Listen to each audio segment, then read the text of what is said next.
Hello friends, आज मैं grammar का वो पार्ट लेने वाली हूँ जो बच्चों के लिए सबसे ज़्यादा बेसिक चीज़ होती है, दैट इज़ टेंसेस। कहने को तो ये आपने पहले भी पढ़ा होगा, ये हमारा स्टार्ट हो जाता है क्लास 2 ऑनवर्ड्स। लेकिन इसमें होता क्या है, टेंसेस हम रिकॉग्नाइज कैसे करते हैं, कौन सी फॉर्म यूज़ करनी होती है, कब हम कौन सा टेंस किस तरह से यूज़ करते हैं, बेसिकली बच्चों को नहीं पता होता है। तो मैं ये लाइन कहना चाहती हूँ कि ये ग्रामर का हमारा बेस पार्ट है। अगर ये टेंसेस हमारे क्लियर हो जाते हैं, समझ लीजिए आपको ग्रामर का बेस पार्ट 50% ग्रामर आपके हाथ में आ गई। After learning this tenses you can form all the kinds of the sentences. In fact अगर हम देखें तो जब हम राइटिंग स्किल्स की बात करते हैं, जिसमें ऐसे लिखते हैं, छोटे बच्चे ऐसे होते हैं, आर्टिकल राइटिंग होती है, रिपोर्ट राइटिंग होती है, लेटर्स होते हैं, बेसिकली वो पार्ट कहाँ से रिलेट होता है, because we have to form the sentences and we can make the sentences only on the basis of tenses. So this is the very much important topic. Shall we start now? Okay. आज मैं आपको बताऊँ, हम लोग जानते हैं how many tenses are there? Everybody knows. There are 3 types of tenses. And what is tense? Types तो हमारे ये हो गए. अगर हम पूछें what is tense, तो we will say time of an action is called tense. अगर हमें ये पता चल जाएगा, जिसको हम हिंदी में काल कहते हैं, ठीक है, तो किस समय कौन सा काम होता है, ये हम डिफाइन करेंगे टाइप्स ऑफ टेंसेस में. फर्स्ट अगर हम लेते हैं तो that is called present tense. Second one हमारा आता है past tense and third one is future tense. आज जो हम पढ़ने वाले हैं that is present tense. इसमें मैं आपको वो चीज़ें बताऊंगी जो कि आपको बुक में भी नहीं मिलेंगी. अगर हम प्रेजेंट टेंस कहें तो आप सभी बच्चे कहेंगे जो हम अभी हैं या अभी हो रहा है. इन वॉट वे? अगर हम बेसिकली आपको अब हम अगर ये क्वेश्चन पूछ दें कि बेटा बताओ कि प्रेजेंट टेंस कितने तरीके के होते हैं, तो आप सभी क्या आंसर देंगे? इट इज ऑफ 4 टाइप्स और 4 kinds of the present tenses. First you will say simple present. So यहाँ पर मैं रुकना चाहूंगी और आपको ये बताना चाहती हूँ there is a simple tense but that is not the part of the present tense. How? अगर हम प्रेजेंट टेंस की बात करते हैं तो बेसिकली प्रेजेंट टेंस के 4 टाइप्स ही होते हैं and first one is called present indefinite. सभी बच्चे क्या कहते थे? प्रेजेंट इंडेफिनिट को ही सिंपल प्रेजेंट का नाम देते हैं, क्योंकि हम लोग अभी तक ऐसे ही पढ़ते आ रहे हैं. पर मैं इस वीडियो में आपको ये भी बताना चाहूँगी प्रेजेंट इंडेफिनिट और सिंपल प्रेजेंट में क्या फ़र्क होता है. ये मैं ऑब्लिक कर दे रही हूँ क्योंकि आप लोग इसी नाम से जानते हैं, लेकिन ये आपको किसी बुक में नहीं मिलेगा. सिंपल प्रेजेंट मैं आपको लेटर ऑन बताऊंगी. आज मैं आपको प्रेजेंट इंडेफिनिट बताती हूँ. प्रेजेंट इंडेफिनिट, सबसे पहली बात आती है कि हम कैसे पता लगाएंगे कि ये सेंटेंस हमारा प्रेजेंट इंडेफिनिट का है. तो firstly we have to recognise, यानी कि what is the indication. Indication क्या होते हैं हमारे प्रेजेंट इंडेफिनिट के? इंडिकेशन इज ता, ते, ती एंड इसके साथ में है, हूँ और हैं, ये भी आता है. बिकॉज ऑफ दिस ताते ती it indicates to indefinite and because of है, हूँ, हैं it is called present tense, क्योंकि प्रेजेंट का मतलब ही है होता है.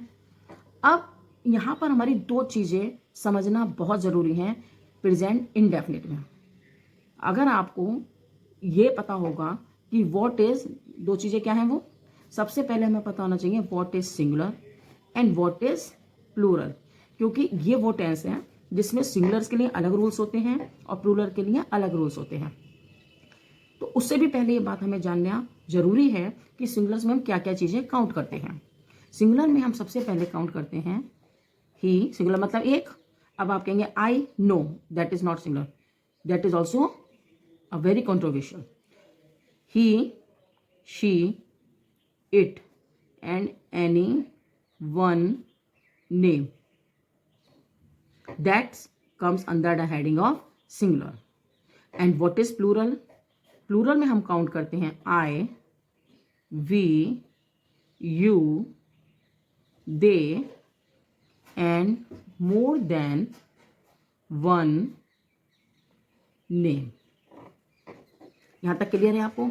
इसके रूल्स अलग हैं, इसके रूल्स अलग हैं, मैं दोनों के आपको बताती हूँ। अगर अब हम एक छोटा सा सेंटेंस ले लेते हैं, हिंदी में अगर मैं बताऊं तो हम कहते हैं रोहन फुटबॉल खेलता है। That is the part of the, Rohan कितने हैं? One, that is the part of the singular. और इसी के अगेंस्ट में मैं लिखती हूं वे फुटबॉल खेलते हैं। तो this is the part of the plural. अब हम दोनों में कैसे डिफ्रेंशिएट करेंगे? यहां पे हमारा आता है खेलता है, तो हमें यूज क्या करना है? इसके अगर हम रूल्स की बात करें, इसके रूल्स में हम देखते हैं we have to use only the first form of the verb plus S और ईएस। कैसे? अगर हम इसको कन्वर्ट करें तो क्या बनेगा?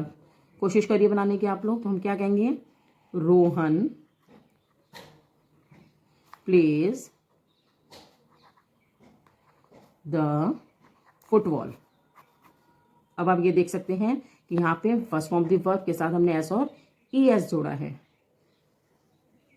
While we are using in the plural one, तब हम क्या यूज करेंगे? दे प्ले फुटबॉल मीन्स, अब हम अगर इसके रूल्स की बात करते हैं, so we have to use only the first form of the verb without S और ईएस, यानी कि इसमें हमें एस और ईएस नहीं लगाना है, जबकि दोनों ही पार्ट जो हैं प्रेजेंट इंडेफिनिट के हैं। इसमें हम प्लूरल की बात करते हैं और यहाँ हम सिंगुलर की बात करते हैं। दोनों ही चीज में एक चीज का कॉमन है कि जैसे यहाँ पर है और यहाँ पे है, but we have never to use the conversion of है और है, मतलब इस आर एम कभी नहीं आता है, इसकी कोई भी कन्वर्जन इंग्लिश नहीं आती है। Rohan plays the football and here we will say they play football. अब इसी सेंटेंस को हम नेगेटिव में चेंज करते हैं, तब हमारा क्या होगा? Rohan does not play football means, अगर हम सिंगुलर की बात करते हैं और निगेटिव सेंटेंस बनाना है तो we have to use does not. While we are using the plural one into negative sentence, we have to use they do not play football. इसमें हमें यूज क्या करना है? प्लूरल में डू नॉट यूज करना है, सिंगुलर में does not use करता है। जब हम इस सेंटेंस को इंट्रोगेटिव में चेंज करेंगे, does Rohan play football with a question mark, here we will use do they play football with a question mark.